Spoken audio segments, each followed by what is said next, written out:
Kroz ovu epizodu vas vodim ja. Svi se sjećate vjerovatno burek na naš način, ali sad pravimo baklavu na naš način. Šta znači na naš način?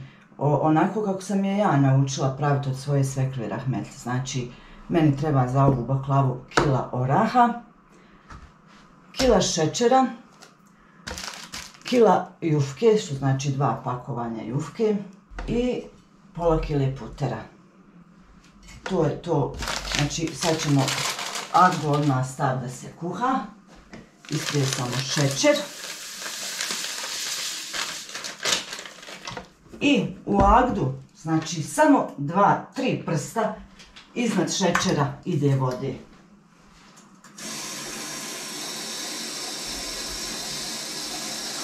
Trebamo promiješati da se ovaj šećer istopi, da se agda napravi, a agda je šećer i voda. Znači to kuha i to je agda.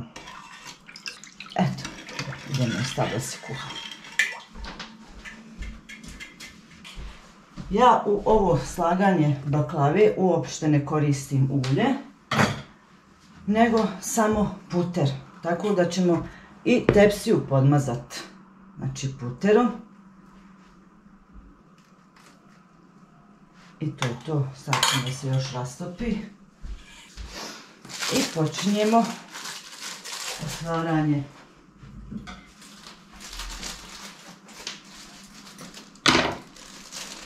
Dobro, malo sam nespretna, ali nema veze.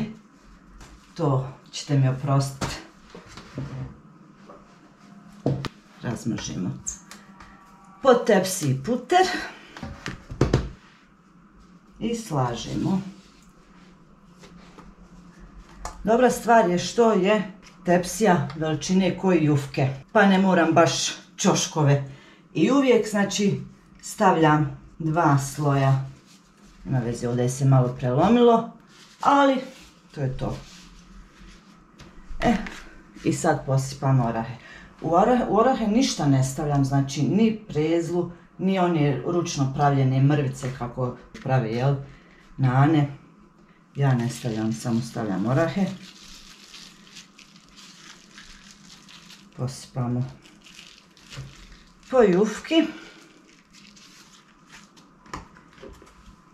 Sad nema da vas buni što ništa ne stavljam, znači puter preko oraha. Ja ću puter staviti, znači, na kraju. I idemo opet red jufki.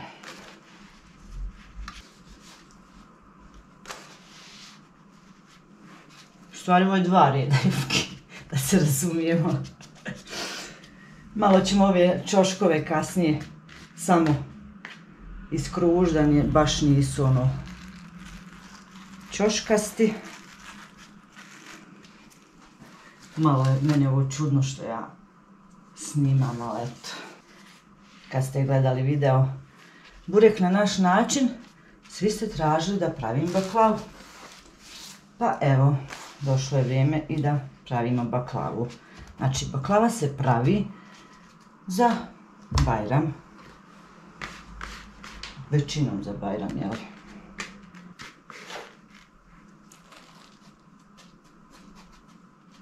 Mogla sam odmah ovo otvoriti da mi ne bude komplikovano. Na što će ovo ličiti.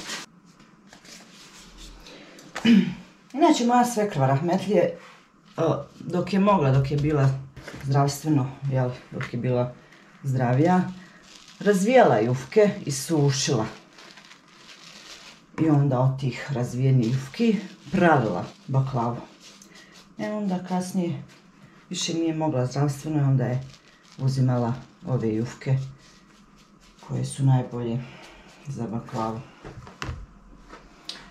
Tako da ja sam to onda preuzela od kupovnih jufki. Iskreno, nekako mi lakše. A što je čudno, dok je ona pravila baklavu, svekrva moja, uvijek mi je govorila: ajde Dado i ti, uči se, pravi baklavu.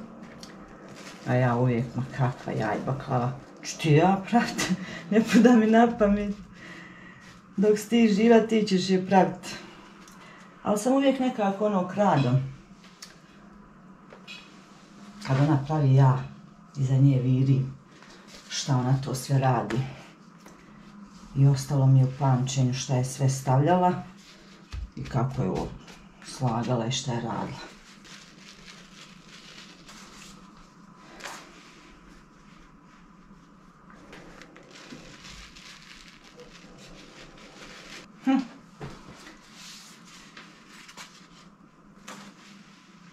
Tako. Jufkica po jufkica i još malo baklava složena. Pa i ne treba nešto. Najveći problem kod baklavije je što se mora malo duže sušiti. Znači baklavi od kilo jufke i kilo oraha treba nekih 2 sata i 40 minuta da se suši. Znači na laganoj vatri. Ne da se prepeče, nego baš da se suši baklava. Znači na neki 150, u početku 180 temperatura, onda se smanji na 150 i tako ona se isušuje i to tako se peče faktički.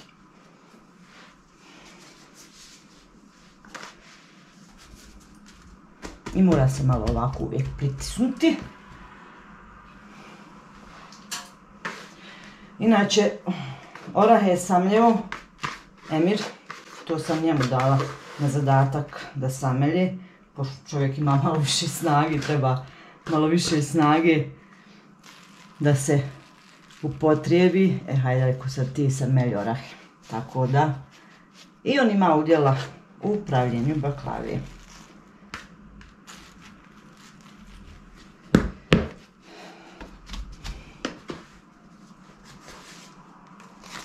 I meni je najveći problem izrezati baklavu. Nekako, nikad ne mogu je jednostavno, ne znam. Ne znam na baklavu je izrezati. Na baklavu, baš na baklavu. Nadam se da će vam se svidjeti video.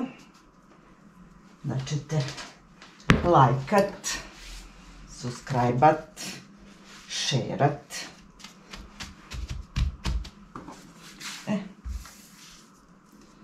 Ostao nam je posljednje pakovanje jufki. I imamo oraha, može nam još biti.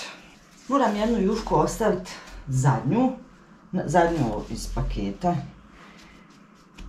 Baklavu kad izrežem, uostalom to ćete se vidjeti u postupku. Kad je izrežem, znači ne stavljam je tako da se na sušenje, nego čitavu je odozgo prekrijem da se taj gornji sloj suši. Ali vidjet ćete sve kako to ide. Ostanite i gledajte sami.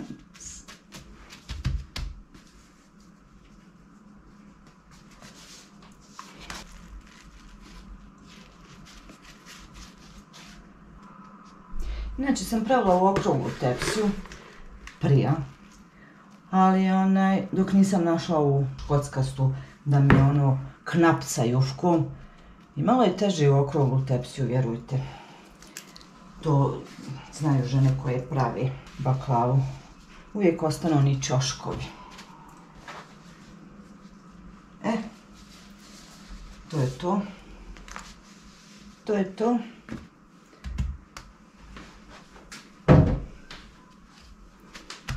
To je to. Sad ide postupak rezanja baklavije. Sad ćemo se malo napatiti. Ovu moram skloniti da mogu je pokriti na kraj. Znači, kad je izrežem, sa ovom jufkom odozgo napravim joj kapu. Kapu, da. Da ona prva kora ne izgori, nego da ova izgori. Sad ide onaj najteži dio. Rezanje baklavi. Dobro je, super mi je nož.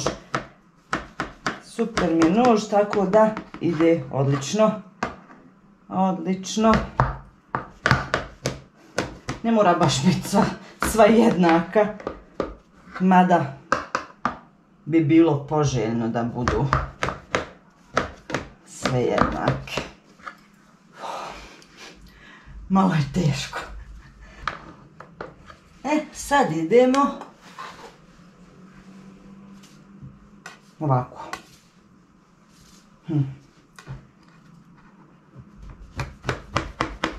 Trebalo bi ispadat baklave, jel da? Pokazat ću vam kad je izrežem.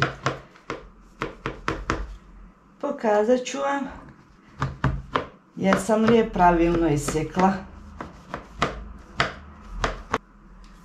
Nije lagano, nimalo. Ja, ovi su ćoškovi uvijek najukusniji kad se lijepo zapeku. Nekako, da šuti, reži. Bolje bi ti bilo.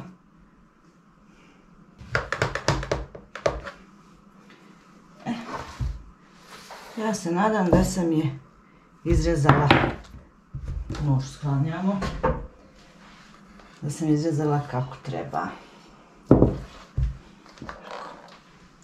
Neće ispast, dobro.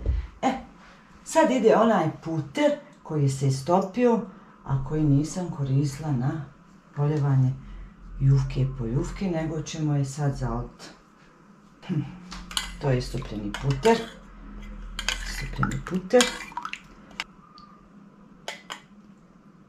Malo je prvo kaškom, pa ćemo onda samo da u ćoškove ovo dođe putera.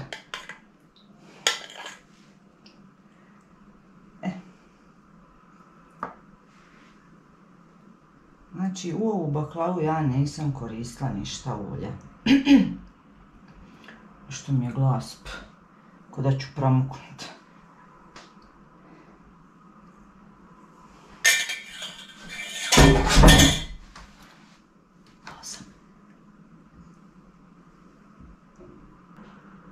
Malo je.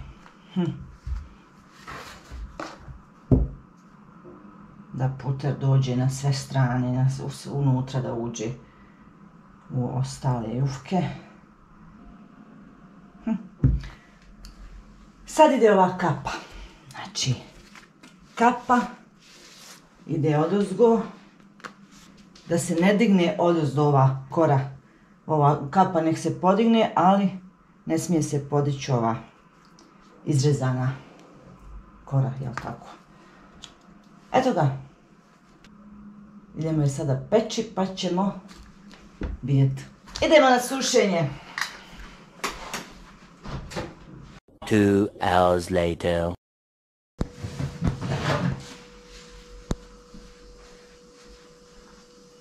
Evo nas nazad, nakon 2 sata i 40 minuta. Baklava osušena. Sad ćemo joj skinuti kapu i zaljevati jagdom polako.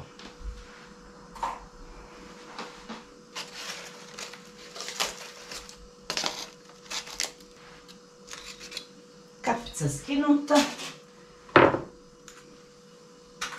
I da vam pokažem sad krajnji rezultat kako je ispod kape se zarumenila. Znači, to je to.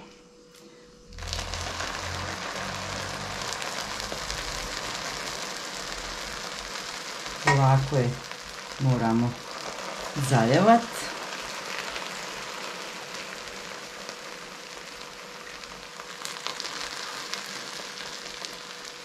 Cvrči, cvrči. Da, baš cvrči. A što tek miriši. Da možete osjetiti taj miris baklave preko kamere, bilo bi super. Ja odmah svu agdu izlijem. Zalijem je. Ne čekam ono pola pa da se malo stane, pa ona će popiti svu agdu koliko popije, koliko ne popije, to je to. Tako da sad ide na hlađenje i pokazat ćemo vam kako izgleda presjek baklave kad izradimo u skaficu. Sad ćemo je malo poklopiti. Bolje ovako. Super. To je to. Sad dok se ohladi, pokažem vam kako izgleda kad izvadimo na tacu.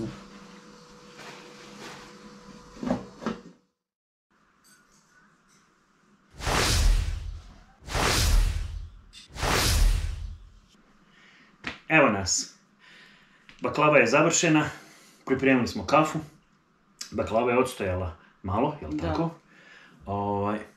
I evo, došlo je vrijeme da probamo, ali ja bi prvo prepustio domaćici da kaže kako je zadovoljna sa ovim što je uradila.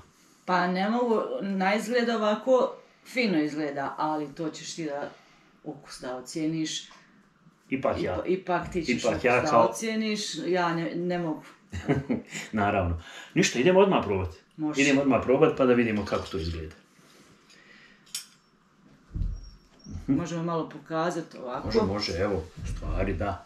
Bravo. Kako to izgleda, ona se rastavlja sve komad po komad. A može i ovako, evo ga. Ja ću rukom. Ovako. Mislim da je to. Možda malkice da je bilo više agde. Ali evo vidiš, taman se zadržava malo kapa. Evo. Kapa. Taman. Mislim da je super. U stvari, mekana je, ukusna. Evo, fino se presjeca, može se bez napora presjeći. Evo. Samo ću sebi lajkat. Da. A ukus? Kao i uvijek, prva liga. Pričamo puni usta. Neće nam zamjeriti. Dobili smo i kafu, naravno, odnosno pripremili smo i kafu. Pa mislim, baklava ne može bez kafe, ni kafa. Bar kad je... Kad je zadovoljstvo u pitanju. Kad je zadovoljstvo u pitanju, upravo. Dobro, evo. Nadam se da ste zadovoljni. Mislim da je se Dada potrudila da eto nekakav naš recept koji je preuzela od moje mame i nastavila da ga koristi i da pravi. Nadam se da ste zadovoljni kako je sve ispalo. Ja sam što se tiče ukusa definitivno zadovoljan. I evo, otprilike to je to za ovu epizodu. Još jedna epizoda iz lokalnih specijaliteta, ovaj put slatko. Ja ne mogu pričati, ti sam pričao. Da ja završim. Dobro. To je to uglavnom. U svakom slučaju, ukoliko vam se dopada ovo što radimo, zapratite naš kanal, pretplata je besplatna. Lajkajte. Tako je, vas ništa ne košta, a nama zaista mnogo znači. Naravno, možete postati članovi ukoliko želite, no u svakom slučaju, bilo nam je zadovoljstvo da pripremimo za vas ovaj specijalitet i vidimo se u idućem videu. Pozdrav, čao. Ćao.